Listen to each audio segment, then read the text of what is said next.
Hi kids, எல்லோரும் நல்லா இருக்கீங்களா? இன்றைக்கி நம்ம என்ன கதை பார்க்க போகிறோன்னா, 2 ஃப்ராக்ஸ், 2 தவளை, 2 ஃப்ராக்ஸு. ஒரு நாள் ஒரு குரூப் ஆஃப் ஃப்ராக்ஸ் எல்லாரும் ஒரு பெரிய மரத்துக்கிட்ட ஜம்ப் பண்ணி போய்கிட்டே இருந்தாங்களாம். அந்த மாதிரி டைமில் 2 ஃப்ராக் மட்டும் மிஸ் ஆகி ஒரு சின்ன பள்ளத்துக்குள்ளே விழுந்துட்டாங்களாம். அந்த பள்ளத்தில் இருந்து கீழே எட்டி பார்த்தா பயங்கர பெரிய டீப்பான ஆழமான வெள்ளம், அதாவது கிணறு, பயங்கர ஆழமான கிணறு இருந்துதான். ஆனாலும் அந்த 2 ஃப்ராகும் எப்படி மேலே வர்றதுன்னு தெரியாமல் முழிச்சுக்கிட்டு இருந்துதான்.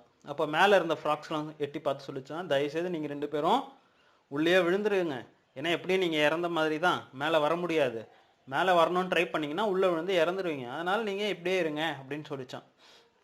ஆனால் இந்த 2 ஃப்ராக்ஸும் அவங்களோட தன்னம்பிக்கையை விடலையாம். 2 பேரும் ஜம்ப் பண்ணிக்கிட்டே இருந்தாங்களாம். திரும்ப அந்த இருக்கிற ஃப்ராக்ஸ் எல்லாம் சொல்லிக்கிட்டே இருந்தாங்களாம், நீங்கள் பண்ணுறது வேஸ்ட்டு, நீங்கள் எவ்வளோ குதிச்சாலும் மேலே வரப்போகிறது இல்லை, டைமை வேஸ்ட் பண்ணாதீங்க, இதனால் உங்களுக்கு அடிதான் படும், அதனால் தயவுசெய்து ஜம்ப் பண்ணாதீங்கன்னு சொல்லிச்சான்.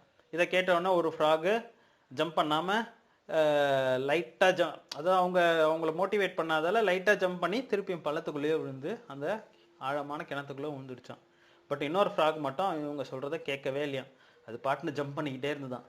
இவங்க திருப்பி இன்னும் 2 ஃப்ராக் சொன்னாங்களாம், ஏற்கனவே ஒரு ஃப்ராக் உள்ளே விழுந்துருச்சு, நீயும் உள்ளே தான் விழப்போகிற, எதுக்கும் உடம்பெல்லாம் அடிபட்டு இப்படி எகிரி குதிச்சிட்டு இருக்க, அதனால் ஜம்ப் பண்ணாத, சைலண்ட்டாக இரு அப்படின்னு சொன்னாங்களாம். அந்த ஒரு ஃப்ராக் சொல்லிச்சான். இன்னும் இந்த ஃப்ராகு அந்த ஃப்ராக் சொல்கிறத கேட்காம முழு மூச்சோட எகிரி குதிச்சுதான். எகிரி குதிச்சு பார்த்தா அந்த பள்ளத்தில் இருந்து மேலே வந்துருச்சான்.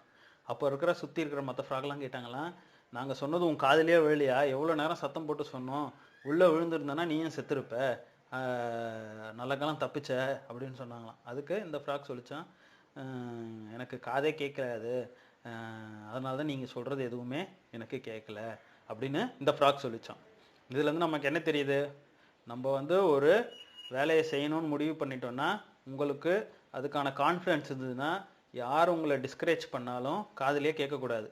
என்கரேஜ் பண்ணுறவங்களோட வார்த்தையை மட்டும் உங்கள் காதில் போட்டுக்கோங்க. ஏன்னா என்கரேஜ் பண்ணுறவங்களால நம்ம மேலே வர முடியும். டிஸ்கரேஜ் பண்ணுறதால நம்ம செய்கிற வேலையும் விட்டுட்டு சைலண்ட்டாக வீட்டில் உட்காந்துட்டு இருக்க வேண்டியதுதான். அதனால் எப்பயுமே எந்த ஒரு காரியத்தை பண்ணாலும் கான்ஃபிடெண்ட்டாக செய்யுங்க. டிஸ்கரேஜ் பண்ணுறவங்கள பற்றி கவலையே படாதீங்க. திரும்பவும் வேறு ஒரு சூப்பர் கதையோட உங்களை பார்க்குறேன். பாய்.